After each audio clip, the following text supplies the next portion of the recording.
Okay, gang, settle in. This is probably going to be a long one. You know it's important when you've had to make notes for it. And I don't even know how to start this. Over the last 6 months or so, it's definitely been on my mind how I've been using social media, how much time I spend on it. Is there a better way to use it? Are there dangers around using it too much? Is it addictive? Do I need it? And it's something that I have thought about long and hard. So this isn't like I'm just gonna give up social media. It's on a whim, or just read a blog post and now social media is bad and I'm gonna jump off it. It's something I've given a lot of thought to, and I've made the decision to fundamentally change how I use it. I'll go through each platform and I'll give you a rundown of how I use it and how I'm going to use it. So if you couldn't care less how I use these things, then you can knock the video off now. But the reason why I feel like I should make this is because there's a few hundred members in the Facebook group, there's however many hundred on Instagram, people follow the Facebook page, all that kind of stuff. And I just suppose I feel I owe it to give you some explanation. So this is it. Let's start with Twitter. So this is probably going to be the least impactful because I don't particularly use it that often, but I do have it on my phone. Probably use it mostly for football, keeping up to date with Arsenal and following debates on there or looking at teams, all that kind of stuff. So with Twitter, I'm going to keep my account on there, but the app's going to get taken off my phone, so I won't have it on my phone anymore. So I can't just mindlessly scroll through. Second up, we've got YouTube. So I've got a personal YouTube account, and I've got the Eat, Move, Lift, Enjoy YouTube account. YouTube is something I'd actually like to do more of, like doing videos and producing, I suppose you'd call it like longer form stuff. So this to me is like the kind of the opposite to Instagram. Like I prefer like long, whether it's me personally, I like listening to podcasts and watching videos on YouTube as opposed to just kind of like little captions or little infographics and stuff like that. I find personally I get more value from them, and I actually enjoy generally making videos and stuff like that as well, even though it's a bit more time consuming, but a bit more effort needs to go into it. And I quite, probably as a function of my day-to-day work in the gym, is talking to people, so I think I get my point across well, hopefully he says, via video. Next one up, Facebook. So the two main platforms I suppose for me are Facebook and Instagram. And with Facebook, that's definitely the one I would say work-wise that I utilise the most and I feel has the biggest benefit in terms of work. So at the moment I have my personal account on Facebook, I have my Facebook page for Eat, Move, Lift, Enjoy. I've got the Eat, Move, Lift, Enjoy Help and Support Forum, which is a group, and I've also got another group in there, a smaller group, which is members of the Monday night like nutrition club that I run. So 4 separate entities, 4 things that I can post in. So if you're watching this now and you've come via the Eat, Move, Lift, Enjoy Facebook, just hit my head on the wall. If you've come via that page, this page will be no more. This page will be going. And the 2 groups that I run, they will merge into one. So it will just be the Eat, Move, Lift, Enjoy Help and Support Forum. That'll be it. So there'll be my personal account where I'll post fitness stuff, but football stuff and other random things that I find amusing.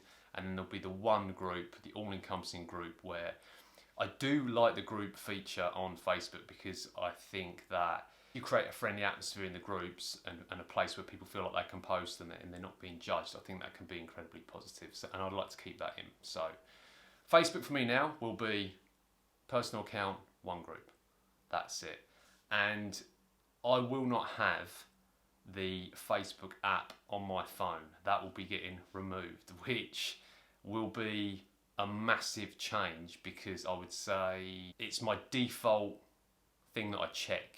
Like when I pick up my phone, it'll be probably Facebook first, or no, it'll probably be WhatsApp first because there'll be an alert. So I'll get my phone out, or WhatsApp message. Then while I've got it there, go to Facebook. Oh, and then while I've got it there, I'll go to Instagram. They're like kind of the 3. And then probably Sky Sports News after that.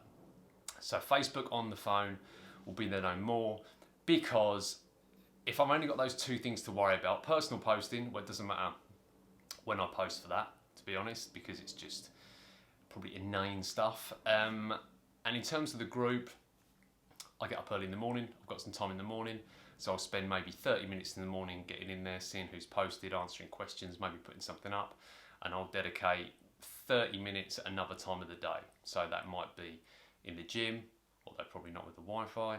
It'll probably be when I'm at home in the afternoon or in the evening. So I'll have an hour, which is more than enough. You know, if I want to, and if I want to put together something to post on Facebook, I don't have to be on Facebook to do that. So I'm going to limit it to an hour, and that'll be me done for the day. 30 minutes in the morning, probably less. 30 minutes in the evening, again, probably less. Biggest change moving forward will be Instagram. So the big change there is I'm not going to be on it. The reason why, again, you get little things that kind of just keep chipping away at you, and then there's like the straw that breaks the camel's back. So for whatever reason, I've never really enjoyed the user experience or the user interface on Instagram. Like, I've never kind of got to grips with it probably fully. I remember when stories came in, I was just like, everyone, I remember a lot of people being like, oh, these stories that you can do. And I remember thinking, what's the point? That's exactly what I thought. And then obviously, you get sucked in because you feel like you're going to miss out, and I'll start doing stories as well. And yeah, they're fine, but that is the epitome to me. Like, I know you can save the stories and all that. No one's going back through your stories looking at all your stuff, or very few people anyway. And it's a drain. I see Instagram as a drain of time. And so the straw that broke the camel's back was when I got a report back, screen time. And I was like, how is Instagram number one? Because it's the one that I don't think I use it that much. And then obviously you do without realising it, because Instagram and Facebook, they're very clever at keeping you on their platforms and getting you coming back. So I've made the decision to leave. Now, again, from a business point of view, I'm sure there's people that are like, wow, it's a great way of reaching people. And it might be. And it might be. But it doesn't align with what I'm trying to do. It does not align with what I'm trying to do, which is put out content that will help people. Does putting photos of me on there or little funny captions, it's entertaining, or it can be, but I don't think it's helping people in the way that I want it to. And I'm not saying by doing like longer form videos, there's a reason why Instagram's popular, because it is so quick and easy to use. But I don't enjoy doing it either. So let's almost forget the business point of view. I do not enjoy doing it. I do not enjoy doing stuff for Instagram. I don't find I'm putting out like my best stuff. So what am I doing? Why am I on it? I tell you, the only reason I'm still on there is because, and it's nothing to do with work, zero. The only reason I'm still on there is because that fear of missing out in terms of, like friends that are posting stuff, and actually the handful of people on there, it's not all bad. Like there's people that I follow on there that I like what they do, but ultimately it's a question of, you have to weigh these things up, right? So it's not all good, it's not all bad, but for me, I don't get enough out of it. And the trade-off in terms of time and just scrolling time and screen time, it goes. So again, if you found this video via Instagram, enjoy this because it won't be around for much longer. If you're thinking about altering how you interact with social media, or if you've never thought about it before, then I would say think about it. Doesn't mean you have to change anything, but definitely think about it. And if you're conscious of the fact that you do spend a lot of time on there, and you think, actually, maybe I'd like to spend a little bit less time on there, try and approach it from, I suppose, like, don't get too emotional with it. Just look at it, look at the cold hard facts. Ask yourself some really simple questions, so first of all, looking at that screen time report to see how much time you spend on there is a good place to start. And then if you do find yourself spending hours on certain platforms or checking your phone incessantly, does it add value? Does it make your life, so forget business and promoting that kind of stuff, from a personal point of view, does it add value? And if the answer's no, then really start thinking about how much time you're spending on there. If it does add value, then ask yourself the question, is there a trade-off for that?